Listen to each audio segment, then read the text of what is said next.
All righty, let's do it on a Tuesday afternoon. Chico Bormann Show here on the Big Play Sports Network. Always good to have you along. And, of course, you can follow us if you are not already. You can follow us on Twitter. We stream the show live each and every day, 1 until 3, at Chico Show CLE. That's at Chico Show CLE. Also, head on over to YouTube. You can find it there. The Chico Bormann Show. Hit subscribe, and you are all set to go. You're also set to go in terms of the telephone number if you want to get involved. 216-626-7901. Again, 216-626-7901. You can email me, or I shouldn't say email. You could tweet at me. There you go. My personal handle, at Big Play Chico.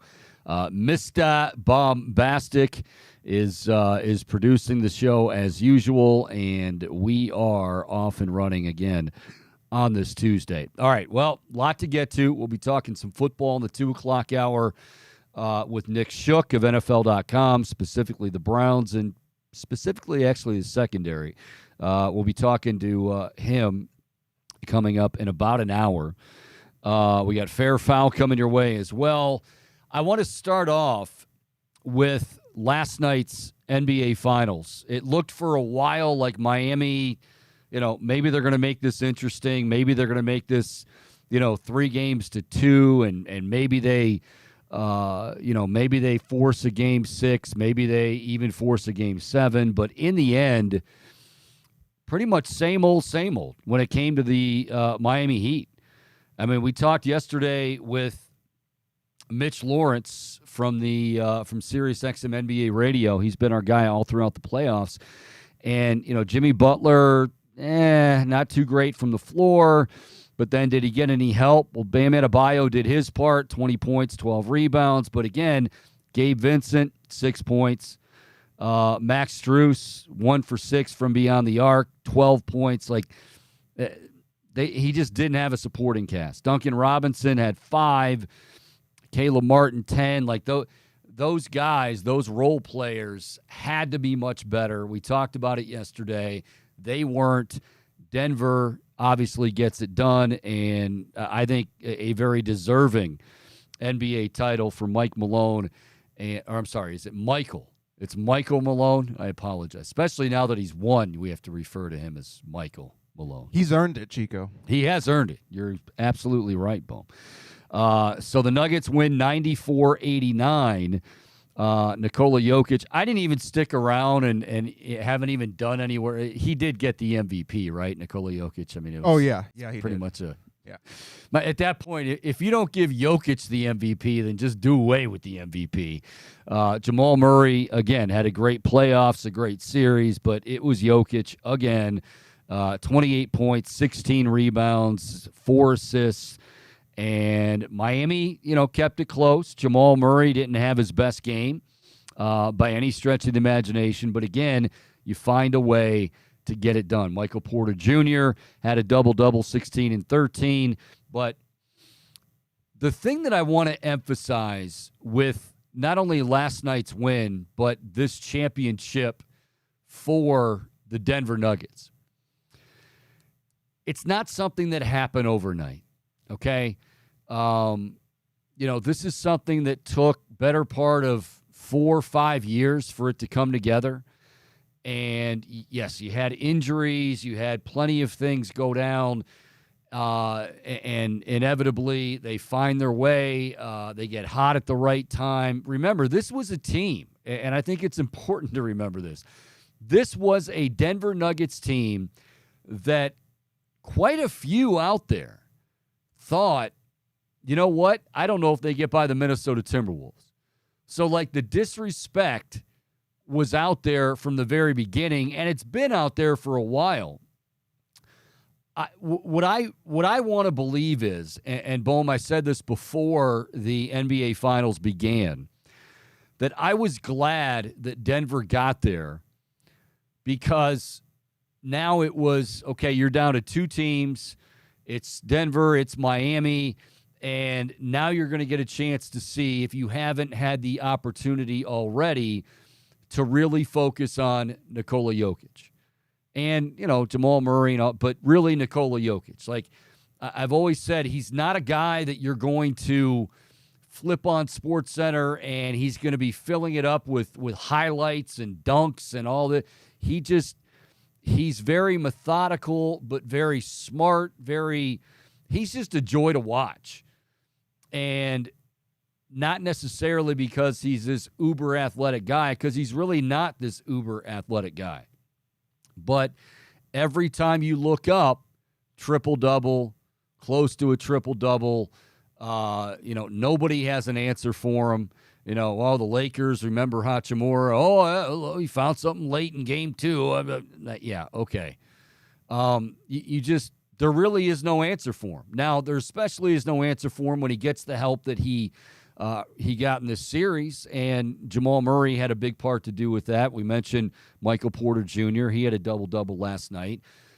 But I think mission accomplished if the goal was to have Nikola Jokic in a 7-game series that I know only went 5 because Denver won 4-1, but have Nikola Jokic in a 7-game series and really be able to appreciate this is a Miami Heat team that, okay, they didn't have a bunch of stars on the team. I give you that. I know that. We all know that. But they do have a pretty good coach in Eric Spoelstra, and everybody is trying to figure out, whether it be regular season, but certainly in the postseason, how in God's name do you slow down Nikola Jokic? Well, the answer is you really don't. And I think it took him being on the biggest of stages for everybody. You wanted to watch hoops. You wanted to see who got the championship. You wanted to see, how the best of 7 played out. Well, you were going to sit down and you were going to spend some time, hopefully you did, watching the Denver Nuggets and watching specifically Nikola Jokic. Now, when I talk about Denver being a team that they didn't just come out of nowhere. You may not have heard much about them. We may not have heard much about them because, again, West Coast, Denver, in Denver, they're probably much more worried about the Broncos or the Avalanche or whoever than they are the Denver Nuggets. I hope that's changed now, but maybe not. But what people need to understand, and I'm going to relate this to the Cleveland Cavaliers, like after one season, think of all, now we've had a lot of time to think about this. In the moment, I was okay with, giving fans that, emotional time to kind of put together their thoughts. Because initially you're going, my God, we didn't just get beat by the Knicks. We got embarrassed by the Knicks.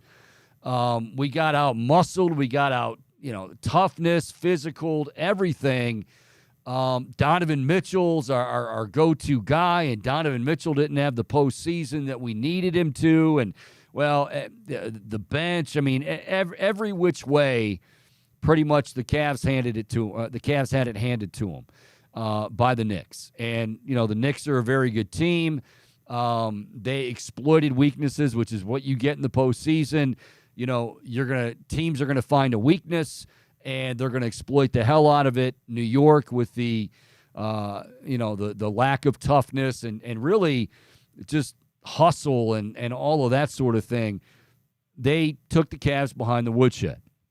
So immediately upon ending that series with the Knicks, a lot of this initially steered toward, JB Bickerstaff's got to go. JB's not the guy.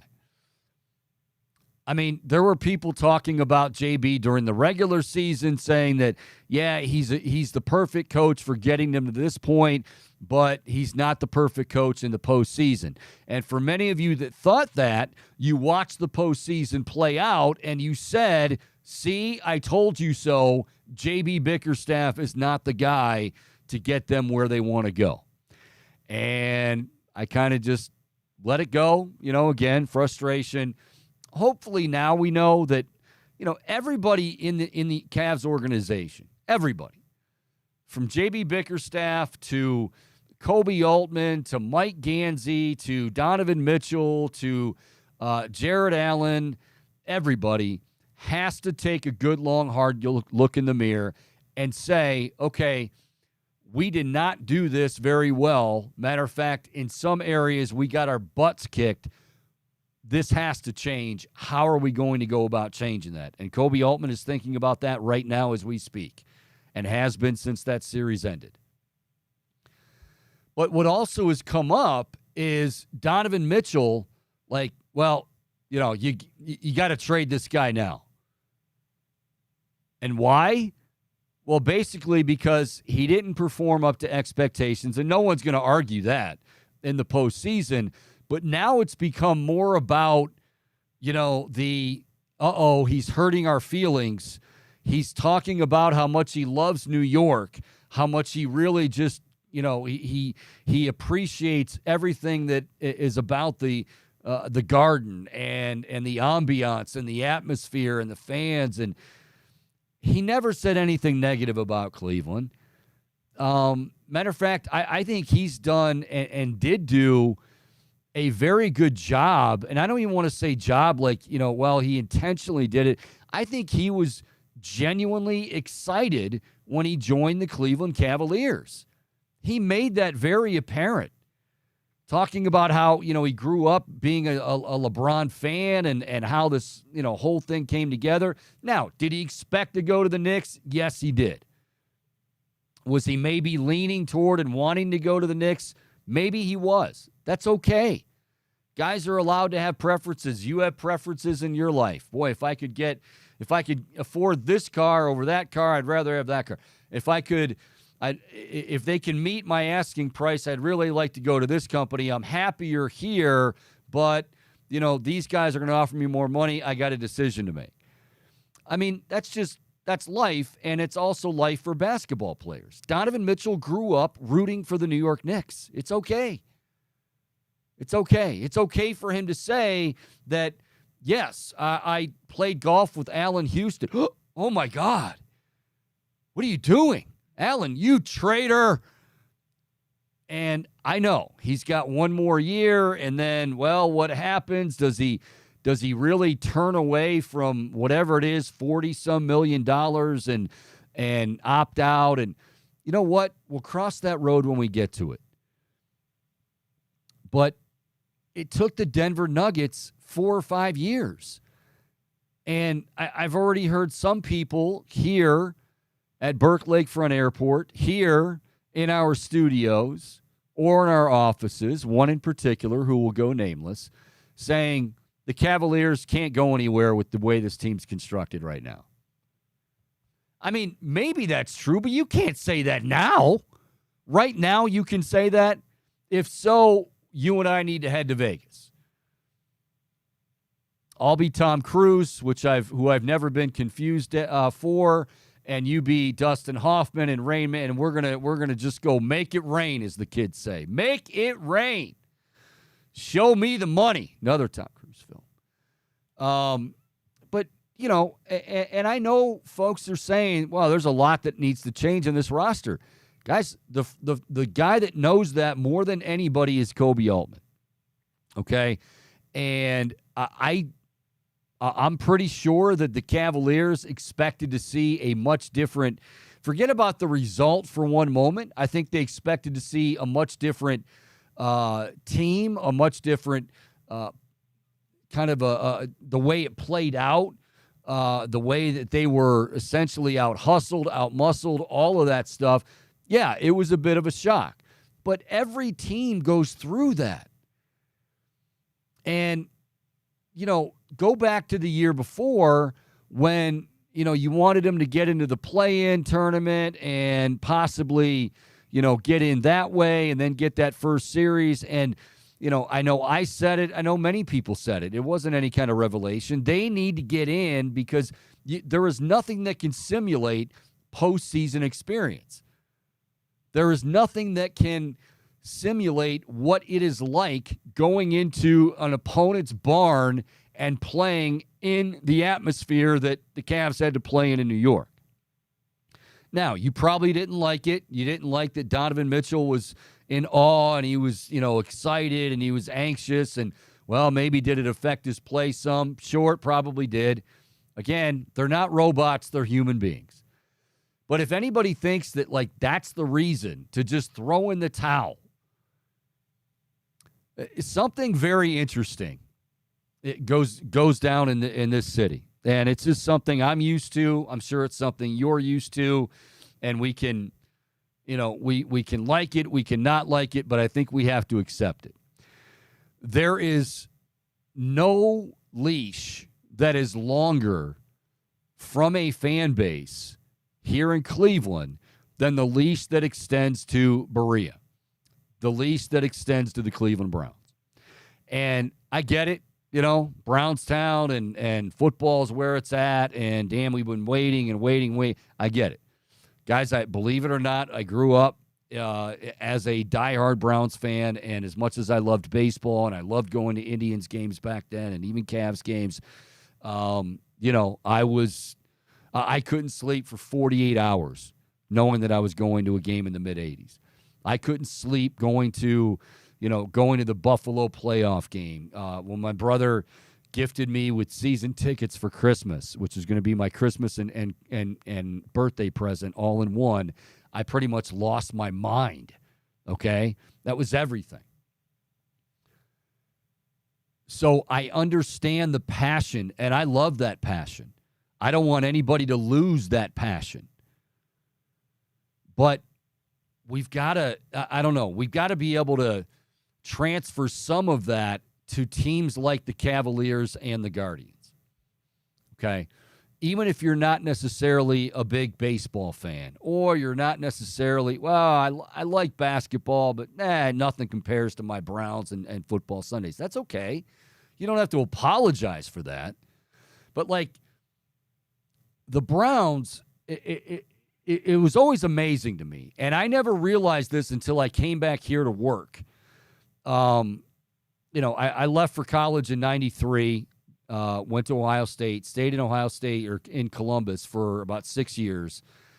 My first job out of college was Erie, Pennsylvania, so it was close enough to Cleveland, but I wasn't close enough that, certainly not working here, to understand that divide. And within the first 6 months I got back, I'm like, wow. Now, granted, I came back in, the first year I came back in, the Guardians were terrible. I mean, Manny Acta, it was a tough watch, a very tough watch. This was before Tito took over. So, and before, LeBron came back again. And so I understood that, you know what, the Browns hadn't done a thing. That's the thing. And not only had they not done a thing, they hadn't done really anything at all since 1999. They had 0-16 seasons. They had 1-15 seasons. And it was like, hey, just hang with it. Next year's going to be the year. Next year it's going to be, you knew damn well it wasn't going to be, because you knew that there wasn't a lot of talent, and that has changed drastically over the years, thank God, in Berea. But you kept saying to yourself, you kept saying to your friends, whether you believed it or not, or whether you made yourself believe it, next year's going to be the year. Nobody seems to want to take that approach when it comes to the Cavaliers or the Guardians. Like the Cavaliers, I don't know if next year is going to be the year they win it all, but I feel pretty confident in saying next year they're going to be better than they were this year. And yeah, I'm talking postseason.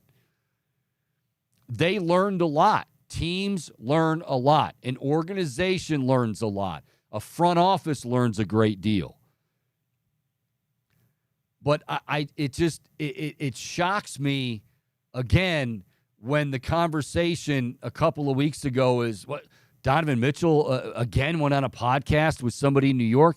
He's allowed to go on a podcast. I mean, I'd be worried if he said, you know what? Yeah, I'm just not happy in Cleveland, or man, I can't wait to, this thing ends so when I can get out of here and get to. He never said anything of the sort. Not even close.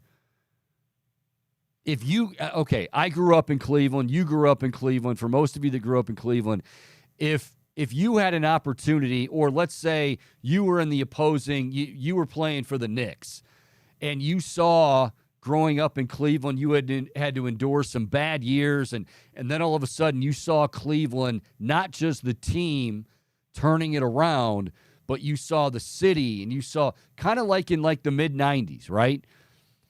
I mean, if you were playing, say, for the Atlanta Braves or the New York Yankees or the Baltimore Orioles, whoever, and, you know, you were so lucky as to grow up in Cleveland and then make it in the major leagues and you're on another team, I would think that at some point you're going to say, man, I got to admit, it does give me chills a little bit when I see a packed house at then Jacobs Field. Like, it just does something to me that I never thought was possible growing up there.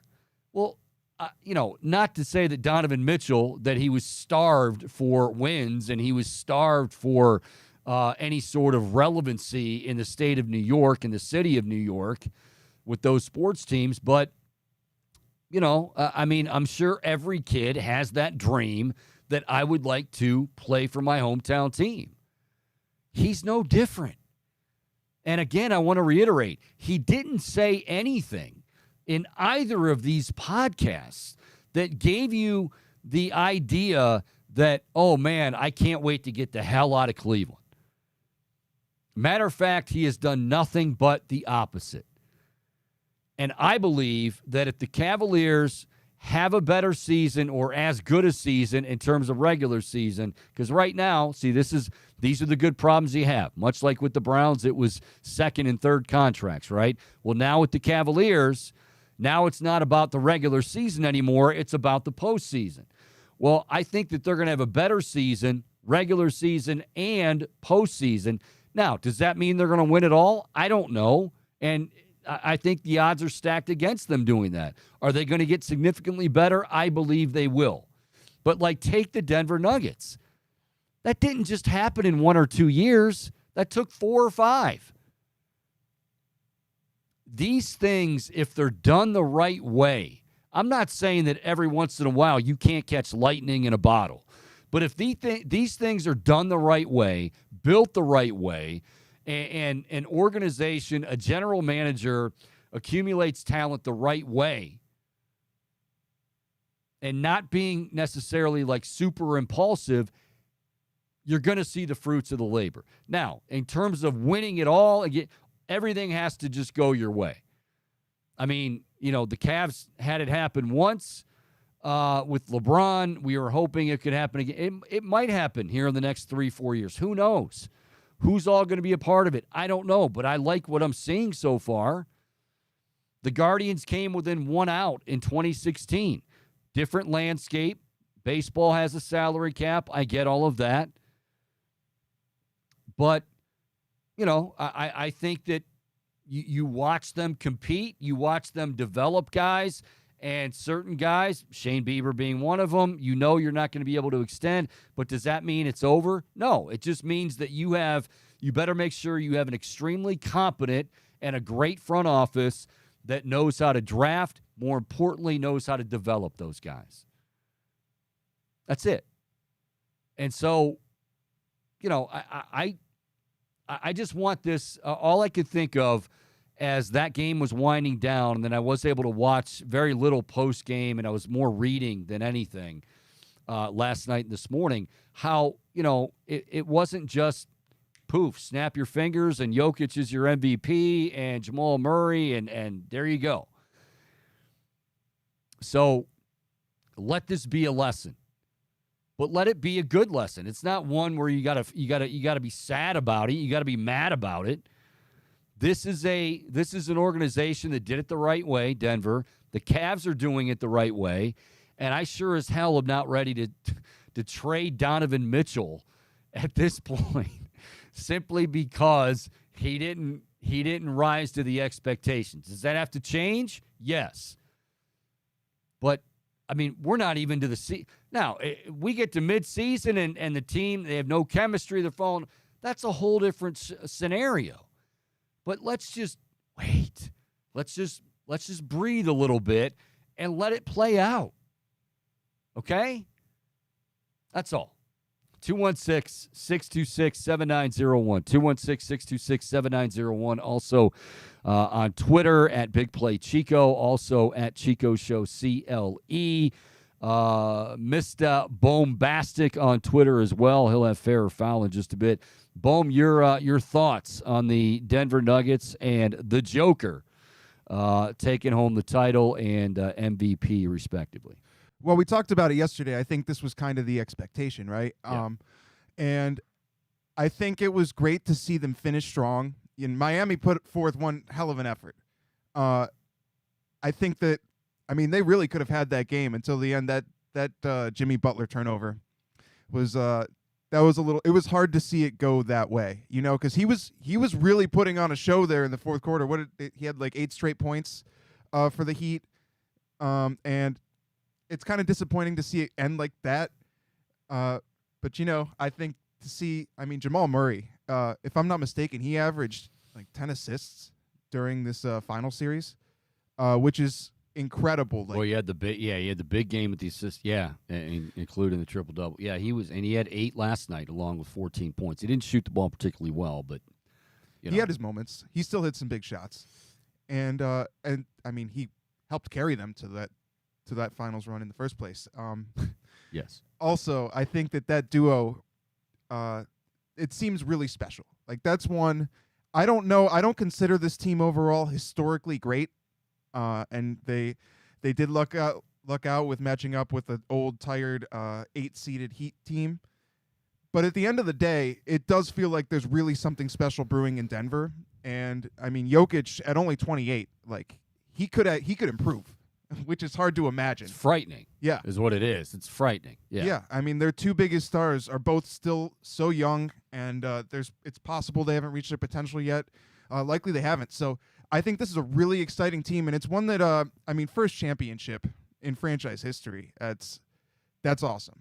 I'm happy for their fans. Yeah. I really am, because they and go back to the I don't even know if it was it the Heat series or was it even before that, the Lakers series, when somebody commented that Nuggets fans want so desperately to be the underdog because they were favored.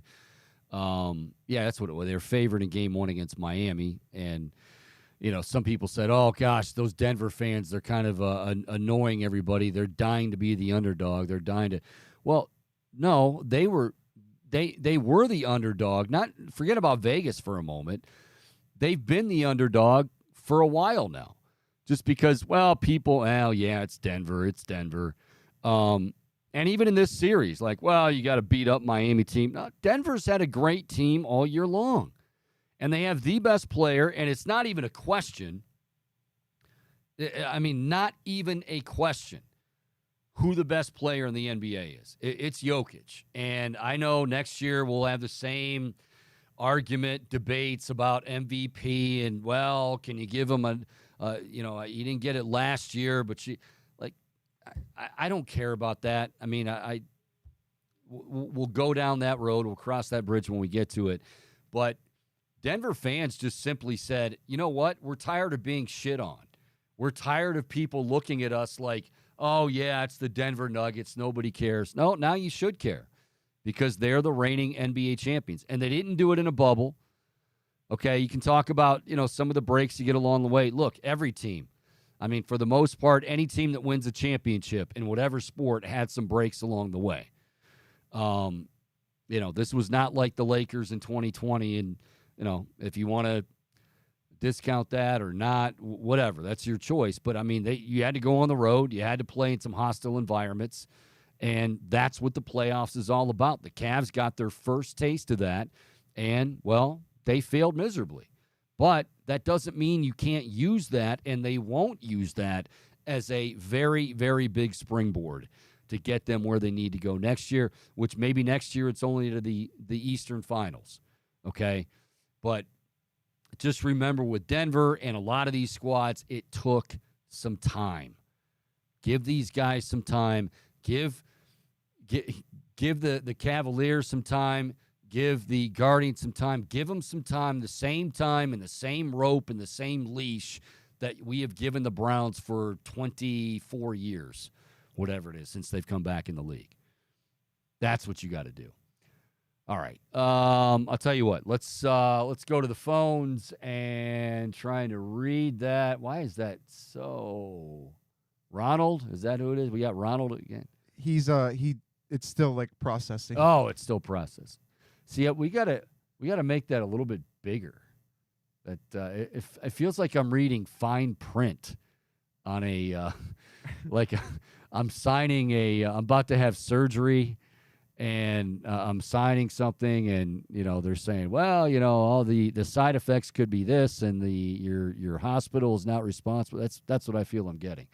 All right, let's go to the phones here quickly. Ronald wants to Ronald Joey. All right, Joey, what's up, Joey? Joey. All righty. No Joey. No Joey. Okay. Bueller. Sorry, Joey. Try Bueller. again. If you can, Bueller. I want to talk about the Cavs off-season plan. It's the Cabs, Chico. You got to get it right. That the automation system's getting better. I wonder how many people, when they first call that, are like, well, this is kind of weird. Because it is. I mean, it is a little bit weird to have the automation system kick on at that point. But all right, I'll tell you what we'll do. We'll come back. If Joey's available and he's able to call back in, great. We'll take his call. If not, shift gears a little bit to fair or foul. We also have plenty to get to on the baseball diamond. The Guardians off yesterday after taking 2 consecutive series against Boston, against Houston. Now they head out west. They got 3 against San Diego beginning tonight. Bybee on the hill.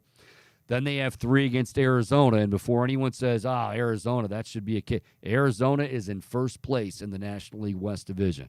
So these will be interesting, tough games, but Guardians kind of, right there, and yes, in a bad division, but they're not going to be apologizing for that. So we'll talk more about that, and then just after 2 o'clock, Nick Shook, NFL.com and NFL TV. We'll talk to him in regards to a recent ranking that he just put out in terms of secondaries, and I thought it was very timely. We were just talking about this the other day. So looking forward to talking to Nick at 2, and, of course, you as well at 216-626-7901. It is the Chico Bormann Show. More to come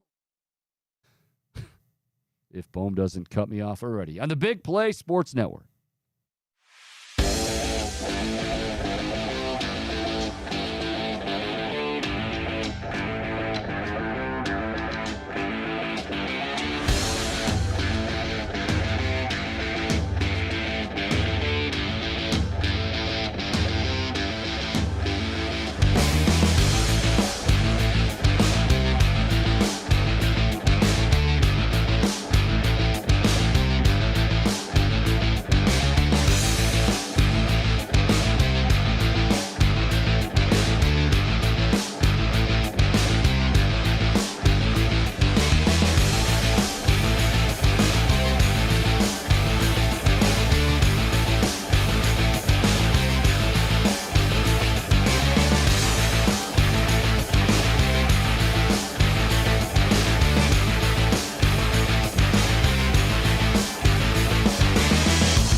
Oh, excuse me.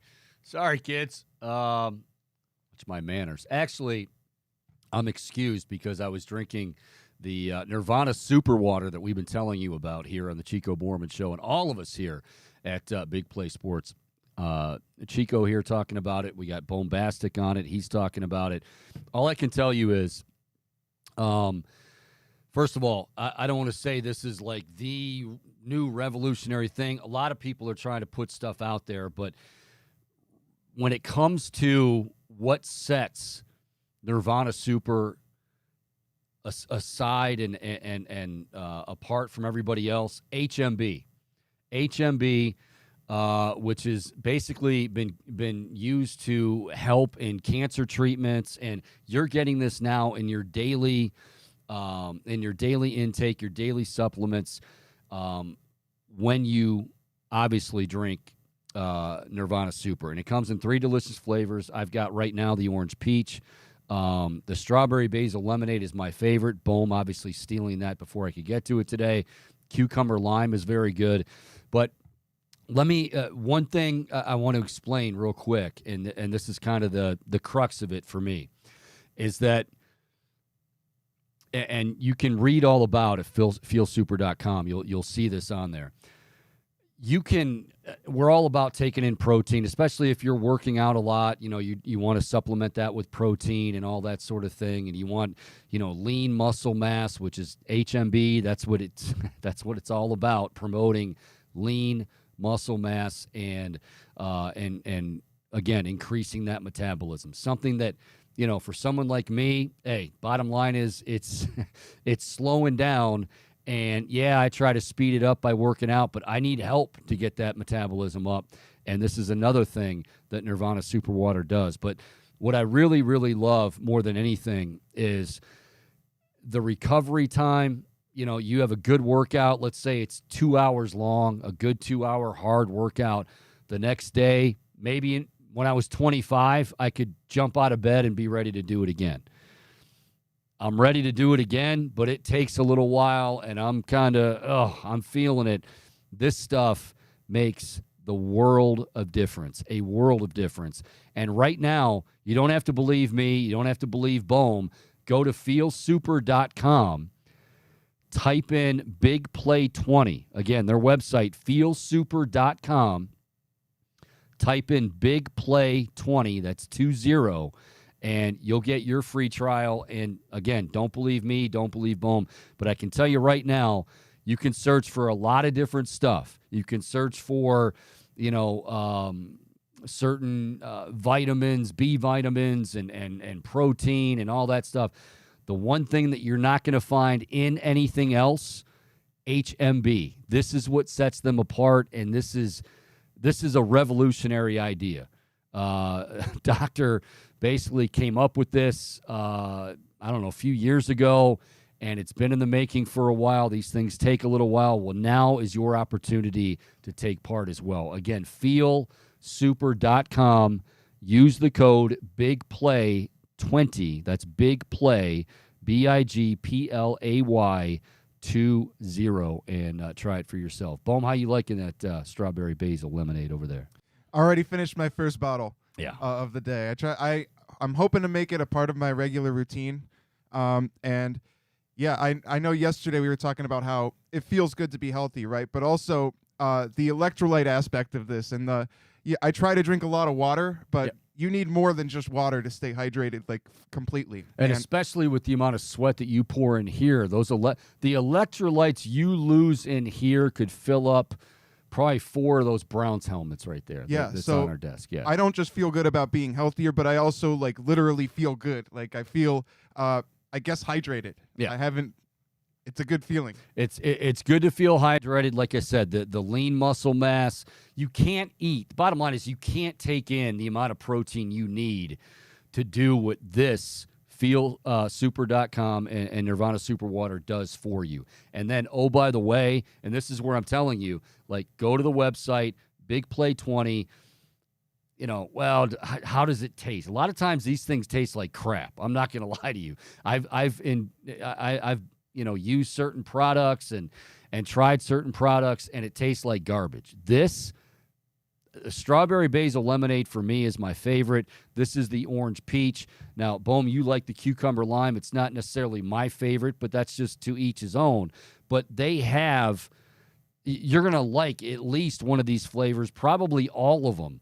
And so not only is it good for you, it tastes good as well. And let's face it, that is extremely important if you're going to be taking this in and, you want it to taste good, and it does. So there you go. Feelsuper.com. Use the code word BigPlay20. All right, let us go to the phones. We had some issues, we think, with Joey, who wanted to talk a little Cavaliers. Let's try it again. 216-626-7901. Joey, you're on the Chico Bormann Show. What's up? Yeah, hey, Chico. It was a great Game 5 last night, and immediately after the Nuggets, they hoisted that trophy. I know, as most probably Cleveland fans do, they turn to next season, and I was wondering, what's one thing you think that the Cavs can do this off season that can help them take that next step to hopefully getting deeper into the playoffs next year?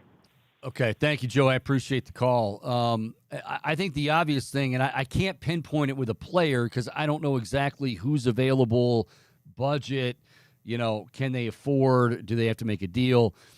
I think it's obvious, though. They need to get tougher, and some of that's just going to be in-house toughness. Some of that's just going to be, Jared Allen and Evan Mobley and others becoming tougher. We talk about the wing. We've been talking about the wing forever, that 3-and-D guy, and, there's some opportunities, I think, out there with certain names. Kobe Altman's going to have to sift through all of that, but that really is what it comes down to. I mean, they need to become a tougher team. Now, I will say this.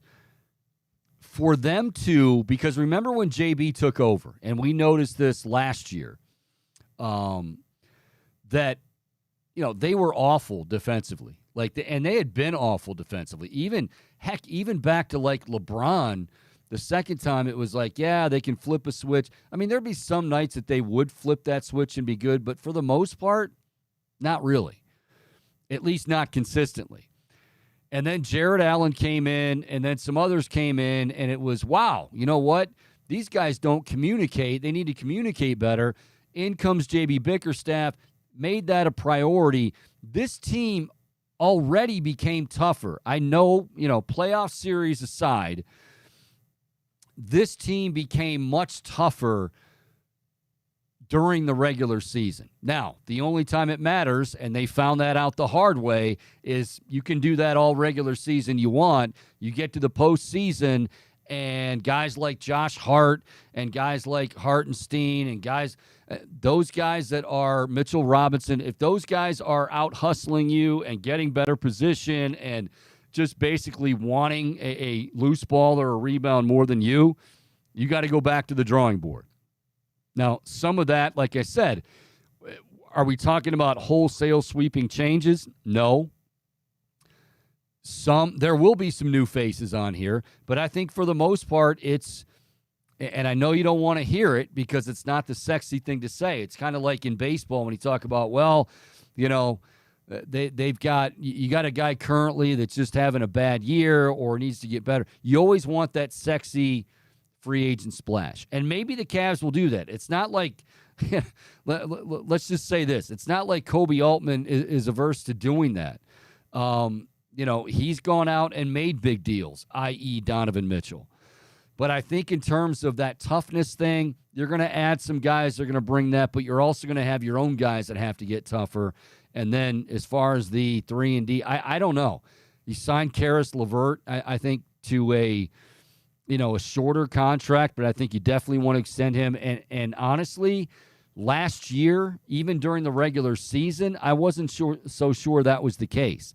He needs to be more consistent, but I think we saw some two-way out of Karis LeVert that caught everyone's attention, certainly caught Kobe Altman's attention, and I would think that's a priority.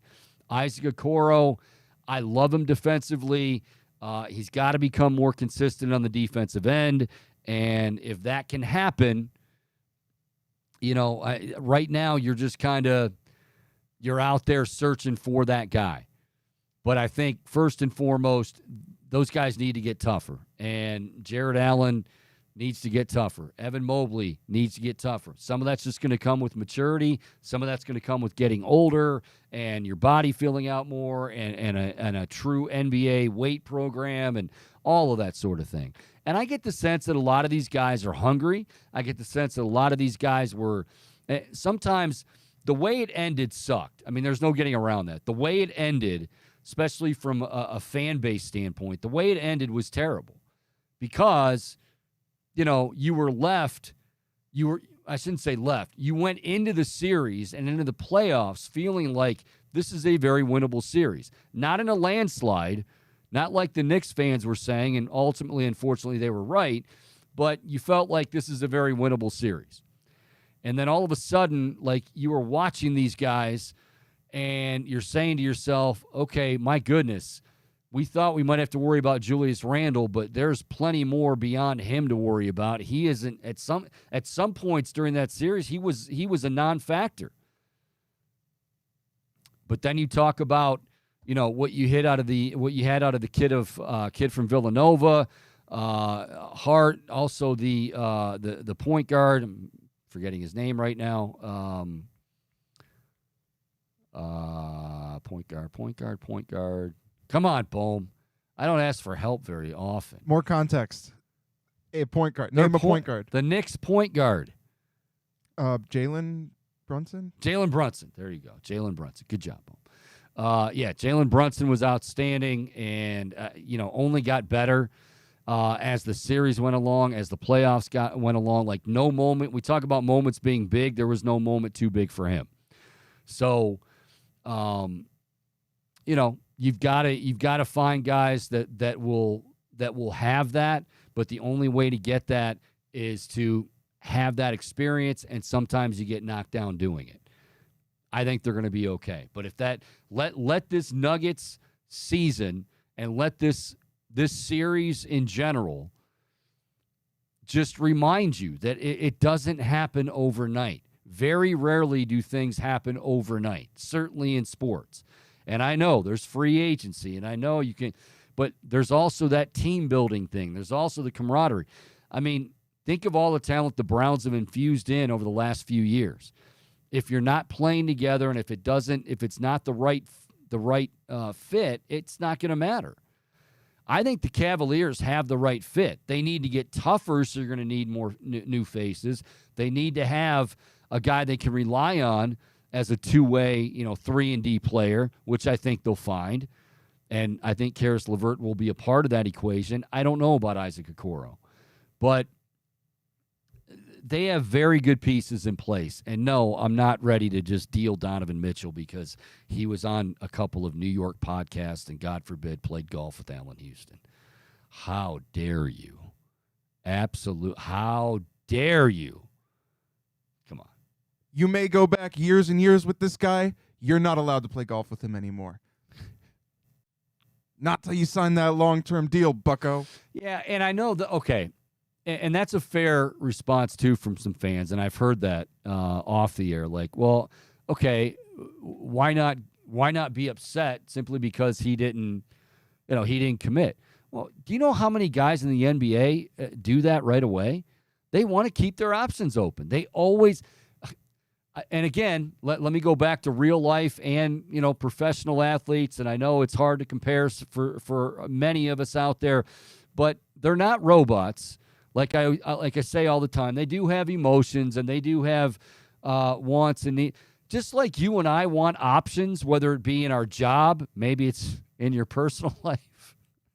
Hopefully, if you nail down the one option, hopefully you're not looking for options, but you get what I'm saying. We all want options.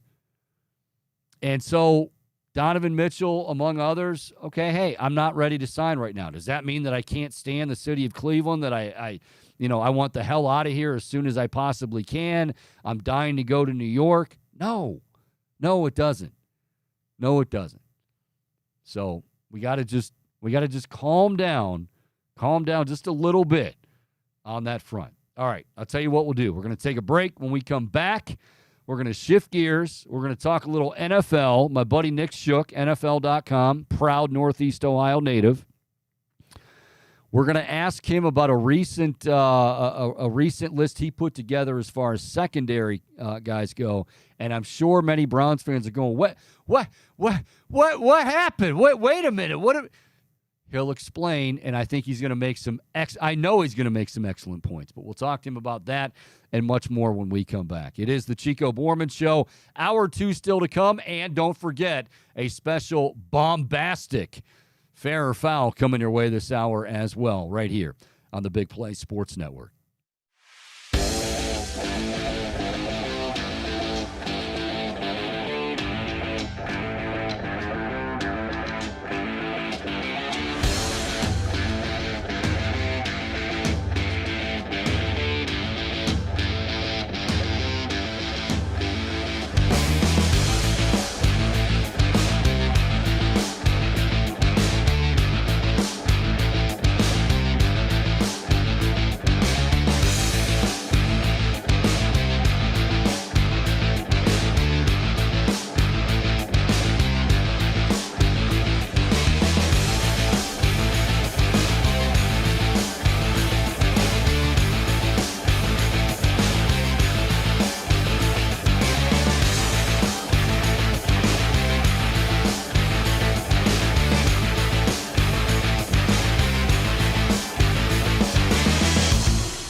All righty, welcome back. It is the Chico Bormann Show on this wet, rainy Tuesday. Hey, it's been a while, so we needed it. The farmers needed it. You needed it. Bohm needed it. I don't know if Bohm needed it. Bohm, did you need the rain? Think of the farmers, Chico. Think of the now, doesn't it like wash away some of the pollen and stuff too? Yeah, because there's a lot of like dust and stuff in the air right now, and pollen. It definitely neutralizes it to some extent. I found myself over the last 3 weeks like having to get a car wash, not because it was dirty, but because like the top of my car was just, I mean, it was like 2 inches filled with pollen. And it's like, well, that's probably not going to be good for the allergies. And I'm actually lucky. Like, I have allergies, and at times they're pretty bad. But I know people, I'm sure you do too. I know people that have those allergies that it is like it's everything for them just to be able to get through work. And if you're one of those people, I feel for you. Even with medication, a buddy of mine, I can remember a buddy of mine from school needing to get like shots like once a month, and even then still struggled. I mean, it can be really rough. So hopefully this rain is going to allow some of that to dissipate. We'll see. Anyway, we got the Guardians coming up tonight as they begin a 6-game road trip, and coming off 2 very important series. They beat the Boston Red Sox, took 2 out of 3 from them, then took 2 out of 3 from the Houston Astros. And, you're talking about in those 6 games, they were able to conjure together 10-plus hits. 10 or more hits in 6 consecutive games. That's a big deal. I know, small. Even for any team, that's still a big deal. But for this team that had been struggling, and the guys that were getting them, like was that Sunday's game, and Josh Bell comes up and goes yard. Andres Jimenez, who was pulled in that game, hopefully he's going to be okay for tonight's opener in San Diego. He goes deep. Like everything from an offensive standpoint is starting to come together a little bit. Jose had an off day. He'll be back in the lineup tonight, but good things are happening, and hopefully going to continue that. They're a game and a half back as play begins tonight in San Diego. All right, this guy has never, ever had a stint on the injured list as far as we know, and he works out with very, very heavy weights. Like you see those, Boom, you see those clips of Chubb where he's like, he's casually squatting like 800 pounds. Yeah, and like the bar's bending, and it like makes me nervous. Like I'm guessing that Shook is, well, not quite Nick Chubb. None of us are, but those are the types of workouts that our boy Shook is going through. Nick, how you doing, buddy? I'm good, guys. That was me in a past life, Chico. I have been on the injured list. I've been on the injured list for the last 3 years with a back issue. I've had shoulder surgery. I've had reconstructive ankle surgery as a child on both ankles. Had to relearn how to walk. I spent many a time on the DL. Okay, and I don't lift weights like that anymore.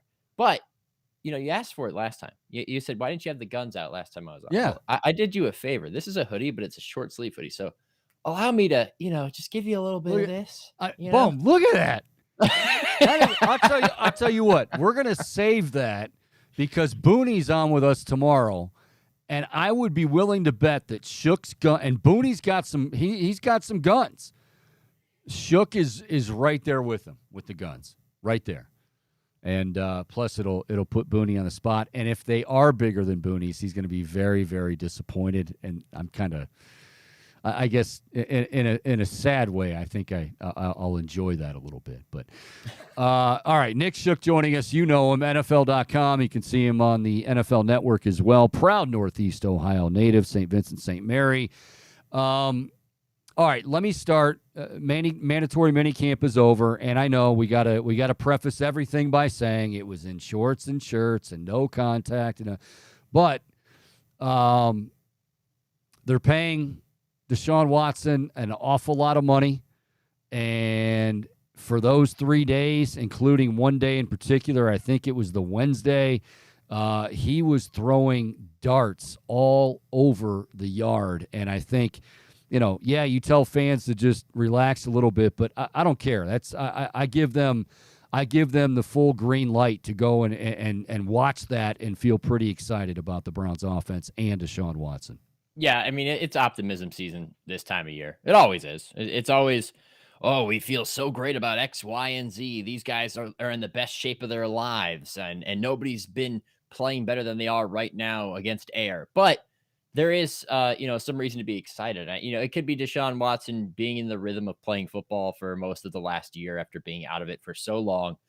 That's got to help, right? But what I think people should be more excited about is the addition of guys like Elijah Moore. The depth of the receiver room increased this offseason, really in a span of a couple months. It increased pretty significantly. He's got a lot of tools to work with. At this time last year and going into training camp, we were hearing about Jakeem Grant having a great camp, and then he hurts his knees out for the year, and that is sapped. That's taken away from you. Watson's suspension happens. That's taken away from you. None of that has been in play so far, knock on wood, for the Browns to this point in the offseason. So there is reason to be excited. It's just that you have to temper it a little bit because, again, it is June. This is the time when everybody looks great. Everybody looked great, in the Browns in 2019 when everybody thought they were going to go win the Super Bowl. I continue to use that as a reference point just because that was the last time that they so drastically came up short of expectations. And so, they have a lot of talent. You should be excited, but a little bit of salt, grain of salt with this.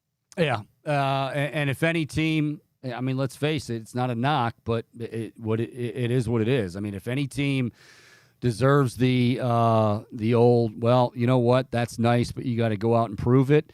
And I hear from some fans, and I know I feel the same way, that's very fair because, like you said, talent has not really been an issue. Granted, okay, last year you were without Deshaun for 11 games, and I think people maybe really, really underestimated just how difficult it is to come back after that and just fit right in and start slinging it all over the yard. But this is a team that's had talent. You mentioned 2019. We had those years where it was very lean. We had those years where it was draft bust after draft bust after draft bust. Those are not these days, but now we're finding out, and the Browns are finding out, and this is why this year is so big, that if you can't get it all to work together and be a fine-oiled machine and be a disciplined fine-oiled machine, you're going to be in big trouble.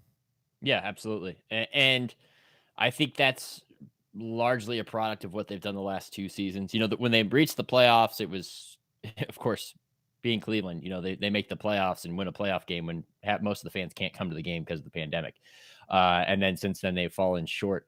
They have had the talent. They've had the talent for the last 4 years. They've gotten to the playoffs once because of it. So it's put up or shut up time, especially with this coach and Kevin Stefanski, who, I thought he could be, potentially fired after last season. The results were just not there. And you had the built-in excuse of not having your quarterback, but it seemed like it was more than that. So they have to produce. I'm kind of, I can be you can call me a cynic for working in this business this long.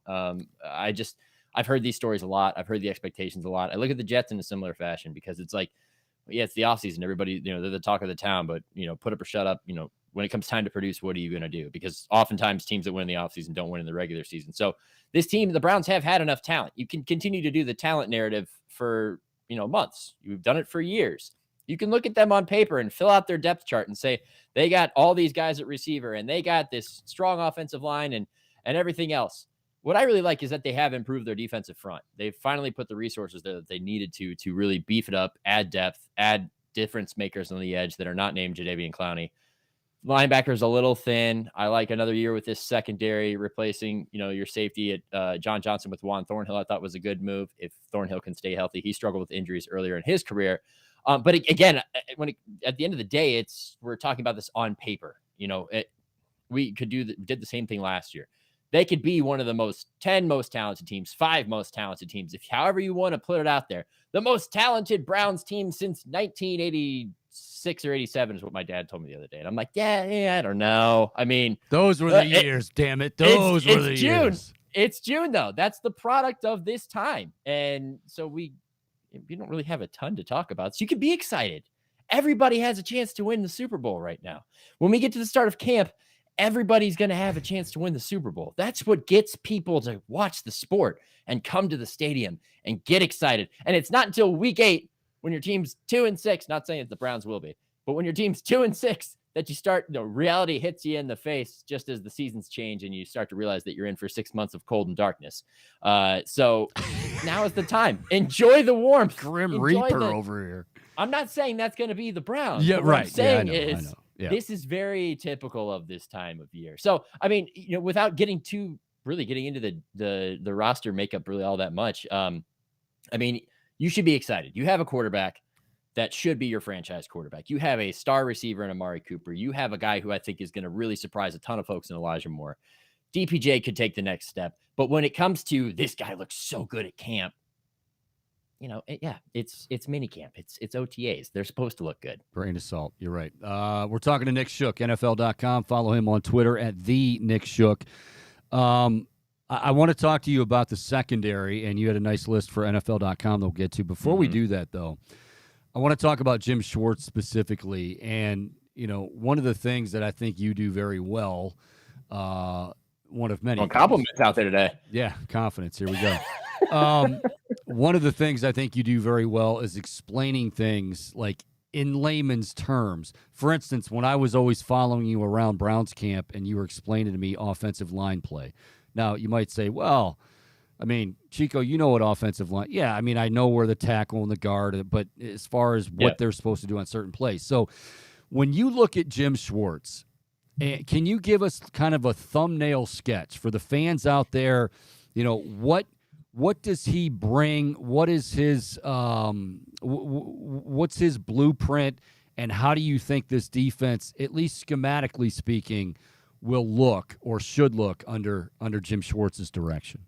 I think the headline is Browns fans are going to get really used to seeing what is known as a wide 9 technique. That is when you take your edge rusher and move him, like you have your 1, 3, and 5. You're shaded over the center, shaded over the guard, shaded over the tackle. So like a 5 tech is basically what Myles Garrett typically plays.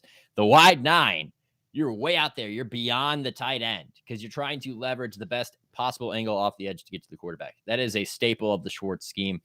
It's part of a greater overall approach of aggression, not unbridled, reckless aggression, but they do like to get after it in the front 7, and they need guys that can go do that job up front. That's the basis of his defense, is productivity in the front 7, which is why they invested so much, especially in the front 4 this offseason, and which is why when they made the Zadarius Smith trade, when I got word of that before it broke, I was like, yeah, that makes perfect sense, because that's been a void that I've been waiting for them to fill. Obo Okoronkwo is great, as a developmental guy and a young guy, whatever it is, but that's not a starting caliber defensive end that's going to fit into Schwartz's scheme. Zadarius Smith is. So this all fits with what he does. Stop the run, get after the passer, rely on that front 7. The good thing about it for Browns fans is the back end of this defense, I think, is more talented than people realize and should be put in positions to capitalize on opposing mistakes. You have Denzel Ward. He's highly paid, one of the best man coverage corners in the NFL, according to Next Gen Stats last year. Top 10, top 12, Kai. Great numbers across the board. Zone, not so much. And you have some other guys who were similarly effective. Greg Newsome was still effective, even though, people look back on his season last year and say they weren't that impressed. Well, a lot of the times he was playing out of the role he should be playing in. And thank you, Joe Woods, for that. MJ Emerson really, really stood out to me in the numbers as well, in the Next Gen numbers. You have 3 solid corners that can do it. I think Grant Delpit has been a fit thing more than anything. And with Schwartz being in there, I expect him to improve. I don't know by how much, but I do think that a veteran guy who's going to have more command of this unit, kind of a second head coach, really the CEO of the defense, will be able to help him out a lot. And Thornhill comes from a championship winning pedigree in Kansas City, where he worked under Steve Spagnuolo, who is notoriously aggressive defensively. And I think he'll fit in really well as well. So ideally, you supplemented the front 4. The linebacker is still kind of a questionable position group, but again, in today's NFL, most defenses are in sub package more than 50% of the time. If you break down the numbers, most teams, you'll find 55, 56, 60% of the time is nickel, some sort of sub package, than a base defense. So I think that you have that thinness at linebacker is not going to be as big of a deal as people think. Wanting the Browns to go draft a linebacker just to get a linebacker in a linebacker class that was weak in the draft, I think that's a reach. And so I'm glad that they didn't do that from their perspective. And overall, I think you have a defense that's going to be very complimentary and should fit what Schwartz wants to do. Now, will it hit the ground running in week 1? I don't know.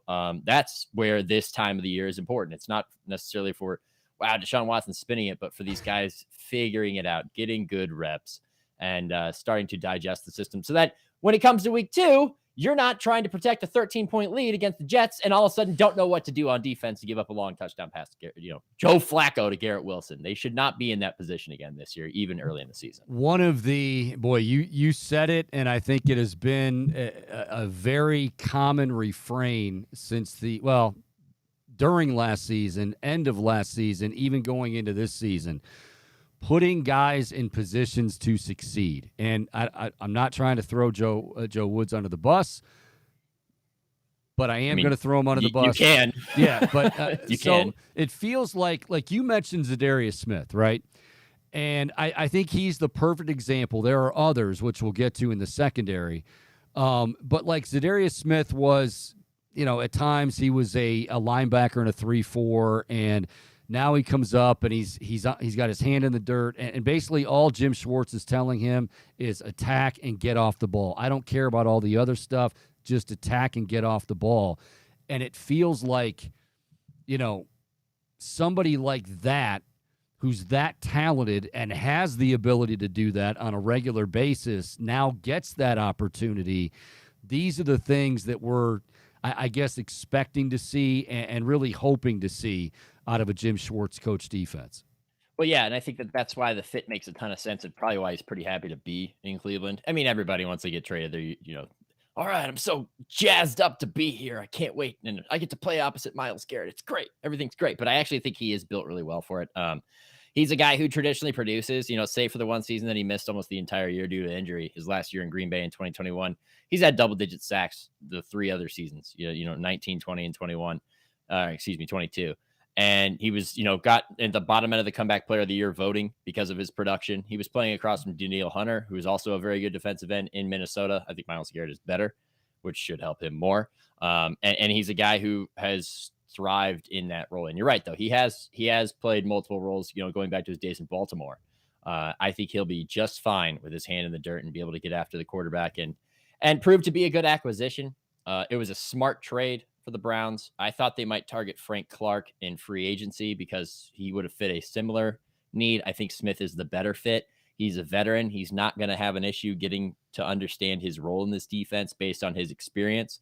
It's exactly the plug and play type guy you want in this defense. And I'll tell you what, man, as a former offensive lineman myself, there's nothing I love more than seeing a guy put his hand in the dirt, going into that 3-point stance, not the 2-point stance, getting some leverage right out of there, shooting out of there like a cannon, getting after the quarterback. Always fires me up. Did you have that jersey like skin tight, and did you like Vaseline your arms so they couldn't hold you, or they couldn't? I was a lineman. I had, I had some pounds, baby. Okay. No, and I was a late bloomer too. So our road jerseys were pretty tight though. And that is, again, Akron, St. Vincent, St. Mary, for those of you just tuning in.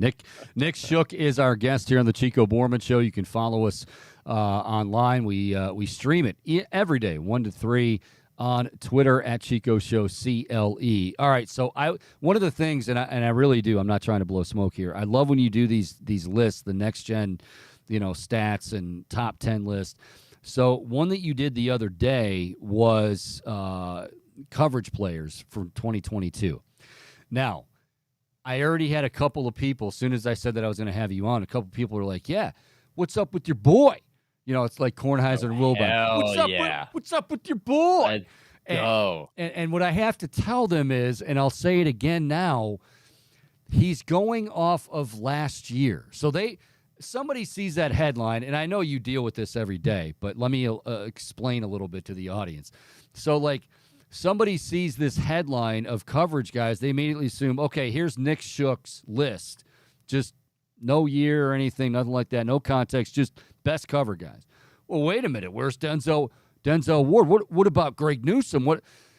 This was from last year, where I think, as Nick's about to tell us, again, those guys were kind of out of position. So before I get to this list and who's at the top, and really no big surprise, although I thought Sauce might get number 1, tell us how Jim Schwartz also, because we've already heard, like Denzel Ward and Greg Newsome saying, hey, I could be on the outside sometimes, I could be on the inside in the slot. There's going to be a lot of that versatility for those guys, courtesy of their DC. Well, it's fun. You have given me a platform just now to defend myself and explain the trials and tribulations that come with having your employer put out a graphic with your name in fine print, in very fine print on there. I'm here. Okay? I'm here for you every time. Buddy. Yeah. Where it says top 10, this is Disruptors, for example, of 2022 article via me, but it's next gen stats on the top, folks. These are numbers that I don't make up. I am not the GPS chip in every pad.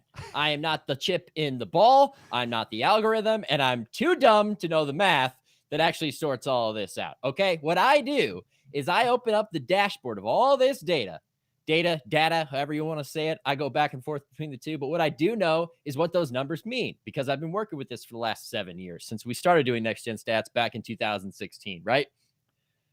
What I do is take these numbers, analyze them, rely on one metric more than anything when it comes to cover men, which is targeted EPA. That's expected points added. That is how often you are either denying opposing offenses the opportunity to put points on the board or you're allowing them to.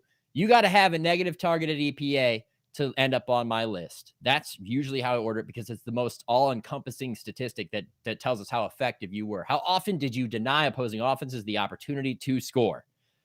James Bradbury was atop that list. None of the Browns made it. And I think that was a product of Joe Woods, them not understanding their fit in this defense. Blowing coverage is going to kill you in these numbers. But when you filtered out between man and zone, a lot of the man coverage, these guys just relied on their instincts and played good ball. And that's really what you know about these guys is that they are good players in a system that they did not understand and that was not taught properly and was not executed properly, which is where it showed up in the zone coverage numbers. I think Denzel Ward was the one who was great in man and terrible in zone. And that's indicative to me of a lack of understanding or proper use in that scheme. Now, to answer your question, kind of work it all in, guys like Kader Kohu, undrafted free agent in Miami, a name you're not going to know, a name I was stunned to see on there, but it also confirmed because as I went through PFF's rankings months ago, I was like, this guy is like a top 7 corner. What? Like, I don't remember. He didn't have any big plays. It's because he was so good in the slot and especially in man coverage. You can have a Greg Newsome or an MJ Emerson, although Emerson's more built to be on the outside, man that role and have that type of impact. So it's going to work out well, I think, for them. But the numbers and the reason that these guys are not there this year is because these numbers, they just did not perform well enough in these specific categories. Now, in certain situations, they force great, tight window rates, which is how often they're blanketing an opposing receiver at the time the pass arrives. They had they had pretty solid catch rate allowed over or under expectation, posting negative percentages, which means they're denying passes that are expected to be completed based on tracking data, which is speed of the ball, depth of target, nearest defender, how much separation is there? Is it a tight window throw? Is it a difficult pass? That type of thing. They did pretty well in that. It's just that they didn't rank up there in the top 10. So this is not my overall analysis of these are the top 10 corners or the top 10 coverage guys in the NFL. These are the best guys according to Next Gen Stats last year. After I analyzed the data, took out the most important data points from their performance and sorted them accordingly. So that's it. Right. So I'll ask this question accordingly at the very end here. So you've got Bradbury 1 and Sauce Gardner 2. If you had a choice between the two corners, who would you take? Oh, that's tough. I think Sauce, his potential is unlimited. He's incredible. What's funny is target rates between him and James Bradbury were very similar, but Sauce's were higher early as if opposing quarterbacks were going after him more often than they started to realize, we probably shouldn't go after him. Targeted EPA of negative 28.8 is really high. And it's the only person who was above him was Bradbury. Those are great numbers. I think AJ Terrell led the rankings the year prior with the number that was equivalent or pretty close to Sauce's numbers. Okay. That's an elite level performer right there. And he was fantastic. His tight window percentage was over 30%, which is phenomenal. That means he's consistently all over the guy you're throwing the football to. Catch rate allowed below expectation, negative 8.4%. That's solid. Only Bradbury was better at negative 12.5%. And Bradbury did that while playing opposite Darius Slay. Sauce did it playing opposite DJ Reed. Sauce has quickly proven that he is a premier corner and was worth that high draft pick. And to see a rookie do that, it confirmed what was a runaway voting for Defensive Rookie of the Year with Sauce. It was, I felt like it was a little bit of, I don't know, hyperbole or just riding the whole, he's got a Sauce deal with Buffalo Wild Wings. He's got a cool name. He's got a lot of swagger. He wore the cheesehead in Lambeau. Everybody loves him. But then you look at the numbers and like, oh no, this all backs it up. He was really that good. So if I had to choose between the two, I'm always a forward-thinking guy when it comes to choosing players. I'm building a franchise. I'm picking Sauce. Okay, just a couple of from around the league, quick fire here. Bills coach Sean McDermott said today Stephon Diggs is not at the team's mandatory minicamp. Diggs' agent says, yeah, he is. What do you make of this story? Is it a big deal? Well, this has dominated my morning. I wrote about this with what I equal to trying to land a plane in the dark with no runway lights, because all you basically had was, McDermott says he's not here, and they're very concerned. Well, that's not good. That's your number one receiver. That's a guy who's making top 5 money and had top 5 production. So where's the problem? He's only in year 2 of his deal. Extension signed that started in 2022. Average annual value, I think 25 million, I think. Not exactly a slap in the 24. face. Yeah. Yeah, he's making good money, But I can understand why he's pissed if he is, because I'd be upset if I was your very obvious number one target and had nearly 600 more receiving yards than the next guy on the list. Like, that would make a ton of sense. Give me some help. Gabe Davis had a career year, but is still not good enough to be a solid number 2 and take some pressure off of me. You went and drafted another tight end. You just extended Dawson Knox. Give me some help. So I get it. I'll be very interested to see what it is. I'm sure it's money related. Everybody wants to get paid more. Tyreek Hill's making $30 million a year. But there's not a lot of wiggle room, and they don't have a lot of cap space to update his contract and pay him some more money. So it's going to be very interesting to see what happens. Maybe we get a hold-in scenario. We'll see what happens. So that's interesting you say that, because before DeAndre Hopkins was cut or waived by Arizona and they tried to trade him, they said the two teams that were really gunning were Buffalo and Kansas City.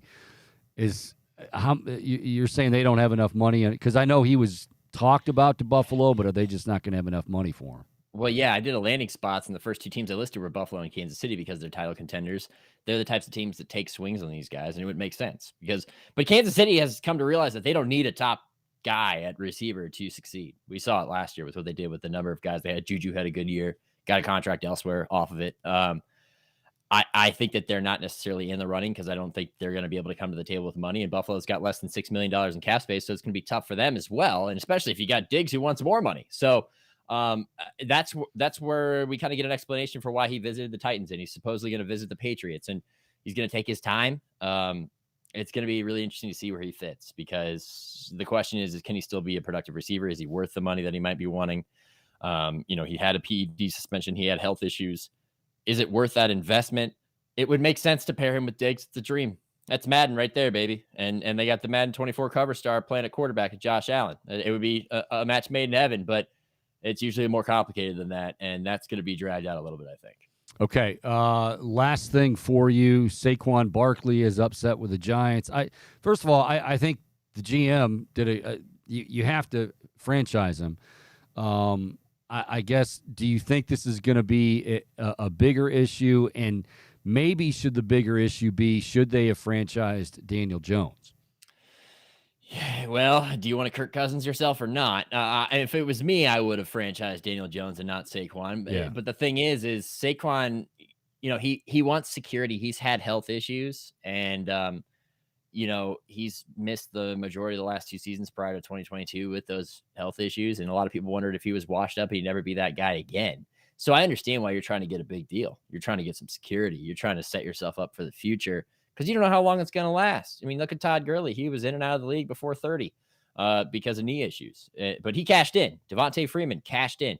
Saquon Barkley has not yet cashed in, but he is going to make more money on the franchise tag than the average running backs getting in the offseason this year. I mean, look at the running back market. It's terrible. You're looking at guys who are getting $3-4 million a year.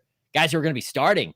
Kareem Hunt's still out there. Can't get a deal because nobody wants to pay running backs anymore. It's been devalued to a point that I thought we'd never really reach maybe 5 years ago, especially when you still see guys like Bijan Robinson drafted in the top 10, 15 picks of the draft. So I think it's going to be a tough one for him to get the money that he wants, but I understand why, because he wants the security more than anything because of his injury history. I don't know if they come to an agreement there. I think eventually they just kind of convince him to play on the tag because there's just not a lot of wiggle room. The market's so deflated at running back. I don't think he's going to get the deal that he wants. Go ahead and plug your podcast there, big man. The podcast is the Gridiron Podcast. We talk about football and Formula One. We will have an episode next week after the most recent F1 race in what is somewhat of a sleepy time in the NFL, unless you listen to this show and you realize that there's plenty to talk about, which always keeps me busy. You can find us on Spotify, Apple Podcasts, Amazon Music Podcasts, YouTube, wherever you want, SoundCloud, we're everywhere. Check us out. Folks, that is a pro's pro right there, giving you the rundown, promoting the product, and just flexing the muscles. Flexing the muscles, yes, and we're going to hang on to that clip. And like I said, we're going to use that. We're going to go side by side, Shook versus Brett Boone. And I think Shook, my money's on Shook. My money is on Shook. We shall see. Nick, always a pleasure, buddy. We'll do it again soon. Thanks for the time. All right, Chico. I always love coming on. Thanks for having me. All right. That is, again, Nick Shook, NFL.com. Also check him out on NFL TV, and he's with Andrew Siciliano, among others, going down those lists that we just did. I always have to clarify that because people immediately see top coverage people according to Next Gen Stats, and then they think, well, Nick Shook's name on it, so he just basically gave his top 10 cover guys. And that's not how it works. It's how they ranked last year. Let's see how it happens. Like next year at this time, he'll be writing about 23. I have a feeling, if healthy, Denzel Ward, Greg Newsome, MJ Emerson possibly, they're going to be up there at least very much in the conversation. All right, speaking of conversation, we've got a doozy of a conversation coming up next. We're going to take a break. When we come back, Bohm's looking at me like, what? You got another interview? You, baby. You. The interview, Bohm, is you. The great Bombastic. Mr. Bombastic. He's got fair or foul when we come back. Chico Bormann Show, 1/2 hour to go on this Tuesday. It's all right here on the Big Play Sports Network.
So great to have you along on this Tuesday afternoon. The Chico Bormann Show on the Big Play Sports Network. You can find us and stream us live on Twitter 1 to 3, Monday through Friday. Go to @Chico Show, CLE. Also on YouTube, the Chico Bormann Show. Hit that subscribe button. We do appreciate it. Good stuff from Nick Shook. You'll be able to check that out later on Big Play. And on Twitter, we'll replay that as well. So be sure to check that out. Before we get to fair or foul, Bohm, did you hear one of the iconic game show hosts of all time is finally calling it quits? I heard about it as a matter of fact, a couple minutes ago. Yeah, it was big news. We had a guy come in through the hallway, and no, I told you, Pat Sajak, who, my God, like, I know they'll say how long he's been doing it, forever, but like I can remember as a kid, and I'm not talking like a teenager, I'm talking like kid. And while I'm not 80, I'm getting close. Like this guy. And everybody was always jealous of him, not only because it was a good game show, but he had Vanna White.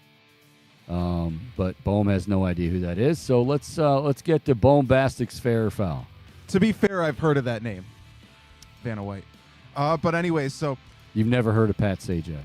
I've heard of Pat Sajak. I couldn't tell you for the life of me what game show he led. I'm sure, like after you told me, I'd be like, oh, okay. But I'm familiar with the name. I'm sure I've seen him. If I saw his face, I'd be like, oh, that guy. Yeah, that guy. Yeah. Since we're talking about entertainment, why don't we just lead off right there? Because not that sports aren't entertainment. No. But something that isn't sports, because it does, I thought you might like this one. So nominees for the Best Actor in a Drama Series for the Academy Awards. Okay. So you've got Pedro Pascal from The Last of Us, Kieran Culkin from Succession, Jeremy Strong from Succession, Bob Odenkirk from Better Call Saul, Jeff Bridges in The Old Man, and Brian Cox of Succession. Brian Cox, who played Logan Roy. Fair or foul? Logan Roy deserves that award, Chico. Who? Jeremy Strong was played by who? That was Kendall Roy. That was Kendall Roy. And then Kieran Culkin played Roman Roy, who I think he could have gotten there, but I didn't like the turn that his character took at the end of that series. Well, I mean, I don't know how they view this. Like, is it, did they like his character in it, or is it just how he did? I will Best say performances. This. Yeah, I will say this. I thought Kieran Culkin, and he's the younger brother of Macaulay, right? Am I right? Look at me. I'm all over it. The Home Alone guy. Can't get anything over me, pop culture freaks. I thought his character, and it was annoying as hell, but I thought his character was like it not easy to be that way, not easy to do what he. So, but Logan Roy was just so good. I mean, Brian Thomas? Brian Cox. Brian Cox. How many times am I shares a name with a former Browns defensive line coach? Yes, Brian Cox. Boy, he was so good. And really, his lines, like his one line he said 30 times the show was F off. Yeah, I think it should be Brian Cox. I will say though, I thought Kieran Culkin did a great job. The other ones I can't. What was it? Lost to Us or The Last of Us. Last Pedro of Pascal. I don't know if you know who that is. No, I have no idea. He's been in a few things. And then the other one was Bob Odenkirk, who I think is great. Better Call Saul has quite the cult following as well. That show was not bad. Spin-off of Breaking Bad. I don't know if you're familiar with that one. I am familiar with it, but I haven't seen it. Some people would say that's like an all-timer. I think it's up there for sure. But anyways, let's get to the sports portion here. You wanted to limit any commentary on Brian Cox? You want to No. talk about? He's great in the McDonald's commercials. Yeah, he is. I thought Shiv should have gotten one. Maybe it's male actors. Oh, okay. They sometimes sort it like that. Yeah, it might be. All right, so let's get to the basketball, because obviously the Denver Nuggets are your 2023 NBA champions. Let's start first off with Nikola Jokic. Now, for fair or foul, Chico, in hindsight, Jokic should have gotten that third MVP. I'm going to go fair. I look, Joel Embiid was very good. Joel Embiid, did he deserve it? Yes. He also missed. I mean, how many games did Jokic miss? Way less than Embiid. I want to say Embiid. I'll get you the. I don't even think it was close. It wasn't. Yeah. I mean, I think here's the thing. I think if roles were reversed, and I think if Nikola Jokic is playing in a big market like Philly, and Joel Embiid is playing in Denver, I think Jokic easily. Although, like, that was the other thing is, we heard from Mitch Lawrence on this a while ago, and I was kind of stunned to hear him say it, like, well, but if you give it to Jokic, then you're talking about a 3-time back-to-back-to-back MVP, and there's only 2 guys that I didn't even know they thought like that. Like, can you put him in the company of Magic and Bird if he? Who is the most deserving? Yeah, so to be fair, we were a little bit off because Jokic played 69 games and Embiid played 66. So it was close. It always feels like, because Embiid has the injury history. Yeah. But no, I thought that was really fascinating perspective that Mitch brought up, and I had that in mind when hearing this because I think a lot of people needed to see this kind of performance from Jokic in order to feel like, okay, maybe he does deserve to be in some of those historical conversations and all-time, feats. Well, I always feel like, I've said this very many, many times, but I always feel like with MVP awards, it goes beyond just, and it should go beyond just stats, but I think it gets to the point of, well, what's the best story? What's the story we haven't heard enough of? What we can't pick this guy because, well, his story is, that's all we hear about. So sometimes I think the voters get way, way too deep into that stuff. Like, I'm not saying it's an easy vote, but we got to stop with like, well, what's the best story? Who's the guy we're sick of the most? Like, get that crap out of there and just vote how it should be. A quick follow-up to that.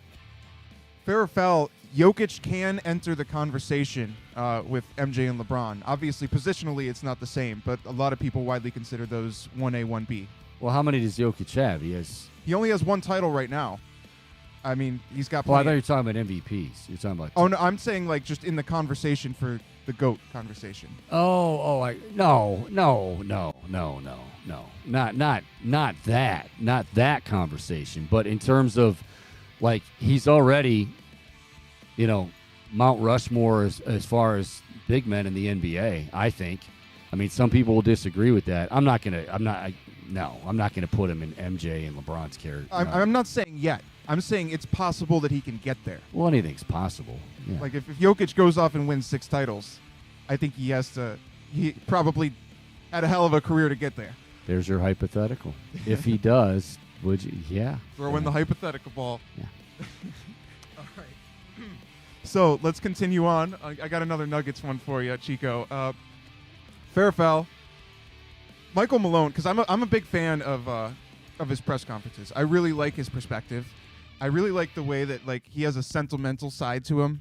And he says a lot of things that are really relatable. You're a very sentimental guy, so that makes sense. I can see that. It does indeed make sense. Yeah. Fair or foul? Michael Malone is the next Popovich of the NBA. Man, you really foul. I mean, Greg Popovich is kind of in a league all his own as far as, well, I mean, okay, I don't mean like the GOAT of all time, but yeah, that's asking way too much. He's not, no, foul. Okay, Chico. Well, on the other side of things with Miami, obviously, a lot to consider there because they're a very veteran squad, to put it lightly. Yeah. You got Kyle Lowry at 37. Have to wonder what the future is with him. And then there's also these rumors of, like, Damian Lillard saying that he had listed Miami as where he would love to play. Keep in mind, Kyle Lowry drinks Nirvana Super Water. That he does. So that could the age might not even be a factor. That's a great point, Chico. You're I didn't consider that. You're welcome. Okay, so That's now what I'm here for. Regardless, Brian Windhorst did report. I got to go back and get that sound. I still forgot. Yeah. Brian Windhorst did report that the Heat are going to target a big star this offseason. Fair or foul, Damian Lillard is going to be number one on their priority list. He'll be number one on their priority list, but as we heard yesterday from Mitch, like, is Portland, Portland has toyed with that idea of letting go, and then Portland has also toyed with the idea of, reworking some things, bringing him back and making it happen. Because I think ultimately they want to make it happen with him, and I can see why. I can also see why Damian Lillard is kind of like, you know what, I'm not getting any younger, and yeah, that seems like a pretty nice destination place. So I'll say fair that it's Miami's number one priority, but I don't know if Portland is necessarily going to line up with that, at least not initially. We'll see. I want to see it happen personally. Yeah, it feels like Dame's time in Portland, it's just getting there. Like it's the end is near. But Portland is definitely they're not, instead of not saying anything at all, which is what a lot of teams do in this situation, they're actually coming out and saying like, before you guys are getting ahead of yourselves, thinking that we're going to part ways. So I don't know. That's still up for debate, up for discussion. Well, I know the finals were obviously the big story last night, but did you see that finish in that college baseball game between Stanford and Texas? I did not. Okay, so it ended on it's a night game, right? There was a fly ball, and it winds up being a walk-off. It was a simple pop-up. 3 guys all lost it in the lights. Yeah. So Chico, I feel like something needs to be done about that. That's such a crappy way to lose. I feel like it's a more foul way than fair to lose. Yeah, but I mean, yeah, I agree. Yeah. That was kind of the so you think the fact that it's foul, it feels more foul than fair. Is there something that should be done about it? No. I mean, this is just conditions of the game. Guys lose the ball in the lights. You hope that the idea that 3 guys lost it in the lights. It dropped right between all 3 of them. Yeah, that I wonder if that wasn't more. I don't know if all 3 guys lost it in the lights, or as much as maybe one guy did and the other 2 thought the other one had it, and then that's how it drops. I find it hard to believe that all 3 of them did. Then they probably need an optometrist on that roster. But yeah, I mean, you hate to lose that way, but it does happen, and that's why that's why they do all those mundane, boring drills before season and even during the season, calling it off, communicating, and who's got what. And even as a kid, they would tell you, yell it as loud, yell it, because of that. Yeah, I don't know, maybe more reps under the lights or something. It's good advice, boss. Yeah. Well, I'm sure they don't. Sure, they play a few games under the lights, but yeah, but practice makes perfect. Anyways, sure does, bro. Fair. So Odell spoke to the media today for Baltimore, and he said he had joked with DeAndre Hopkins about joining him in Baltimore. Fair or foul, the chances in percent that DeAndre Hopkins could come to Baltimore are precisely 0.0. Foul. I mean, I don't. I mean, maybe they could find a way somehow. I don't. I mean, the money. Again, we're back to the old question with DeAndre Hopkins. How much, when he says he wants to play, with this QB or on that team and that team that has a chance and that team also has a great defense, like how much is he willing to sacrifice monetarily speaking? I don't think it's too much. So I think as long as he wants paid, Tennessee, I think, really makes a lot of sense. Just because I think Vrabel's still smarting from the whole A.J. Brown trade. Like, he was just not happy with that. I think they've got, I could be wrong, but I think they've got money to spend. And, yeah, Tennessee could very well happen. And they were together in Houston, so they know each other. I think it's going to be Tennessee. That's just my gut feeling. We'll see what happens. And for the record, I do agree with you, Chico. I do think it would Now be I've foul gotta to rule change. it out entirely, because I envision a scenario, right, where if Hopkins were not to ink a deal prior to the start of the season, he would definitely take less than he was hoping for. Oh, I thought you were saying you agree with me with Tennessee. Yeah, Oh, that's you. Yeah, that makes sense. somebody will bite. I mean, somebody. I just, like we said with the Browns, and like Nick was saying, we talk about the way it's constructed right now. $15 million is what they have. You can take that lesson that you learned growing up as a kid. It doesn't need to burn a hole in your pocket. Now, if any of you kids or me as a kid ever had $15 million in their pocket, then God bless you. But if you had $15 in your pocket and your parents said, don't let it burn a hole in your pocket, you can save it, you might need it later, I think some teams are going to be taking, and I hope the Browns take that approach personally. All right, well, moving on to another NFL one, because you brought up Saquon Barkley when we had Nick Shook on. Yes. And I think that is an interesting predicament because obviously the talent's through the roof, but the injury questions, the positional questions, pretty major questions. So with all that said, Chico, is it fair or foul for a team to make Saquon the highest paid running back in the league?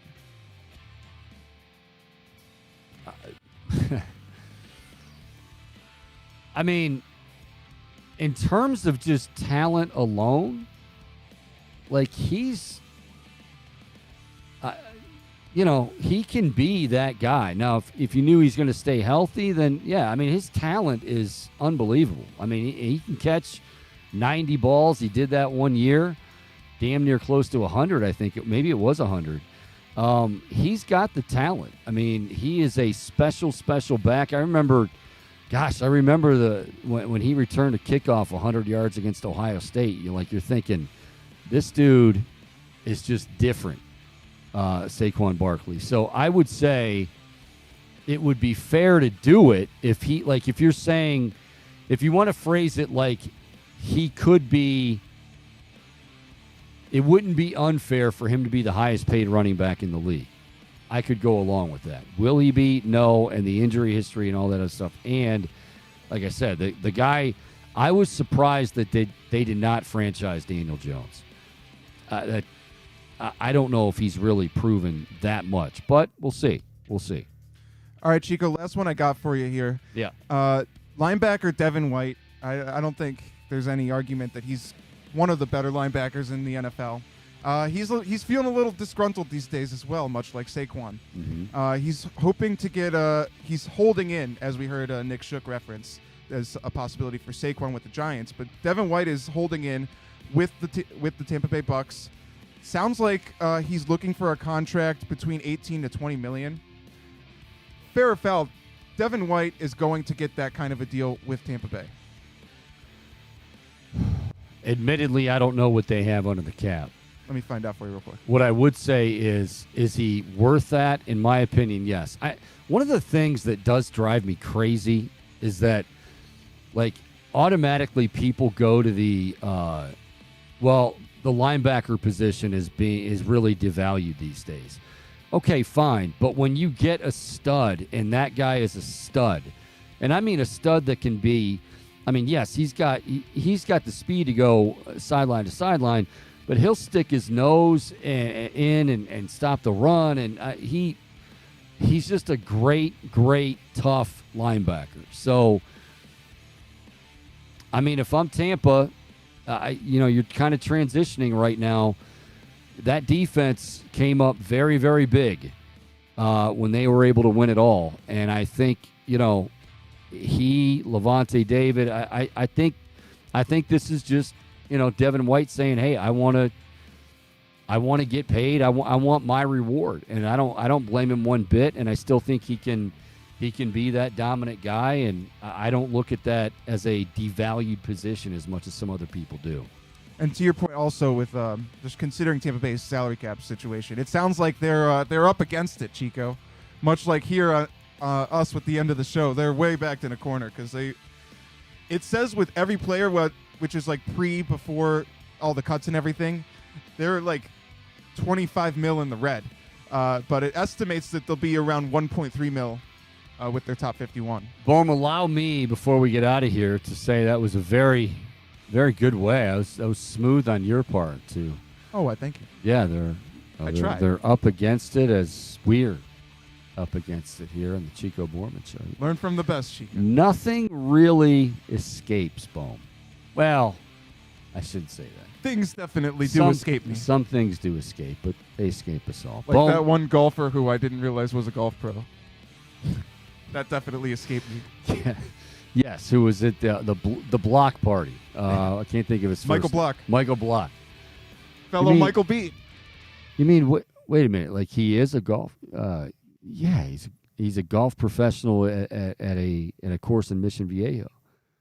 Oh, Bohm just thought he was kind of working for the Parks and Rec department. I should have known He was better. a biology teacher who just kind of liked to get his hacks after school. He was a golf teacher. We're all in the Michael B club here. I should know better. Yeah, it's all right, man. It's all right. I do it every day, multiple times a day.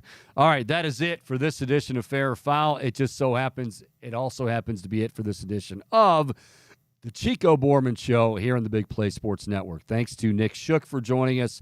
NFL.com, NFL Network. Coming up tomorrow, it's Wednesday. We go around the diamond with Brett Boone. Speaking of going around the diamond, Guardians back in action tonight. Only a game and a half back in the American League Central Division behind Minnesota. They've got 6 out west. The 6 they had at home, each and every one of those games, 10-plus hits.